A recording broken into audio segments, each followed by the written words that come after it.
مولا حسین کی ایک کنیز تھی جس کا نام بی بی شیرین بتایا گیا ہے. وہ سیدہ فاطمہ الزہرا رضی اللہ تعالیٰ عنہ کی بھی خدمت کر چکی ہیں. بی بی شیرین اس کو حضرت امام حسین نے آزاد کر دیا تھا. وہ کہتی تھی کہ میں آزاد نہیں ہونا چاہتی ہوں. کہا تھا کہ تو بڑھاپے کو پہنچ چکی ہے, تجھے ہم نے آزاد کر دیا. اور اس کے بعد مولا حسین نے جب یہ مدینہ طیبہ میں تھے, بی بی شیرین کو کہا تھا کہ تو آزاد ہے, جا. بہت سارا مال دیا تھا اور جمع کر کے کہا تھا کہ تو چلی جا, اپنی بقیہ زندگی آرام سے گزار.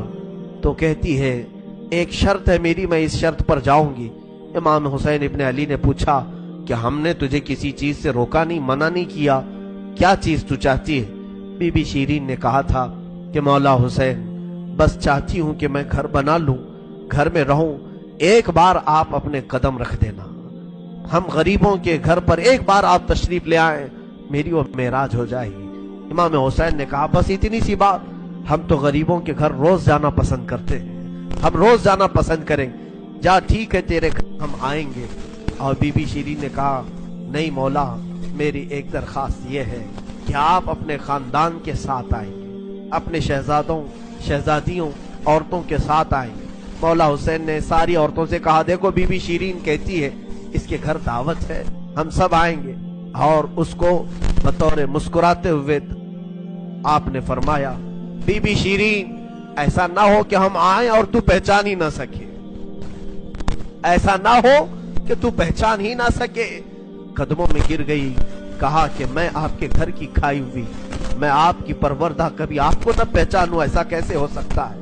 وہ خاتون گئی, کوفہ کے قریب ایک چھوٹی سی بستی میں گھر بنایا, بڑا اچھا سا گھر بنایا. اور اس کی بستی والے بھی اس کی بڑی عزت کرتے تھے کہ یہ فاطمہ کے گھر کام کی ہوئی عورت ہے, حسین ابن علی کے گھر کام کی ہوئی عورت ہے.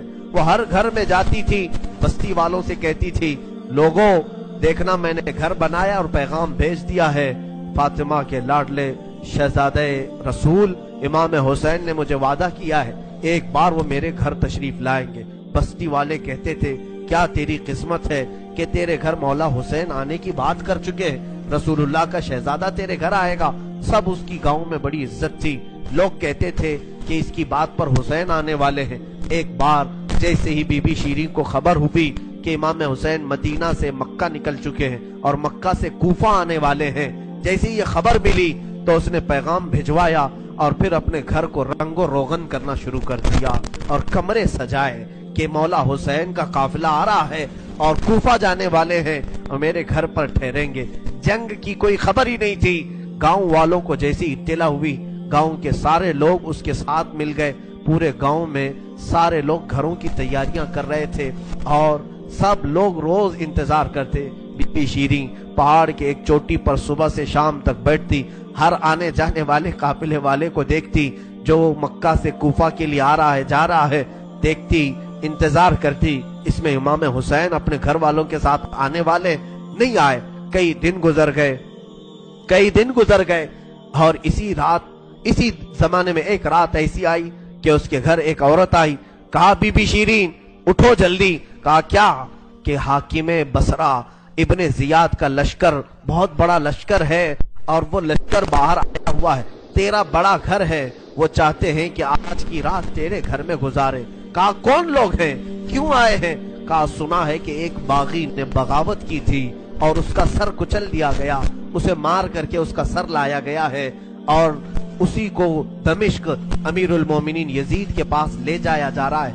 بی بی شیرین نے کہا پتہ نہیں کون سا باغی تھا, کس نے بغاوت کی تھی, کس سے جنگ ہوئی تھی, خبر نہیں ہے.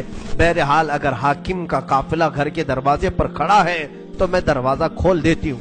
دروازہ اس نے کھولا, بہت سارے رات کا وقت ہے, شہزادوں کے سر نیزوں پر لٹکے ہوئے ہیں. حسین ابن علی کا چہرہ دھول میں اٹا ہوا تھا, زلفیں چہرے پر آئی ہوئی تھیں, بیبیاں سب باندی بنا کر لائی گئی تھیں اور سب جکڑی ہوئی تھیں, چہرے ان کے بالوں سے ڈھاکے ہوئے تھے. اس خاتون نے دیکھا اور کہا ہائے ہائے افسوس, قیدی آئے ہیں میرے گھر. مولا حسین کہتے تھے قیدیوں کے ساتھ اچھا سلوک کیا جائے, قیدیوں کے ساتھ اچھا سلوک کیا جائے. اس نے اپنے گھر میں اندر داخل کیا, جو حاکم جو اس کے سپہ سالار تھے ان سب کو اندر بلایا, رات گزارنے کا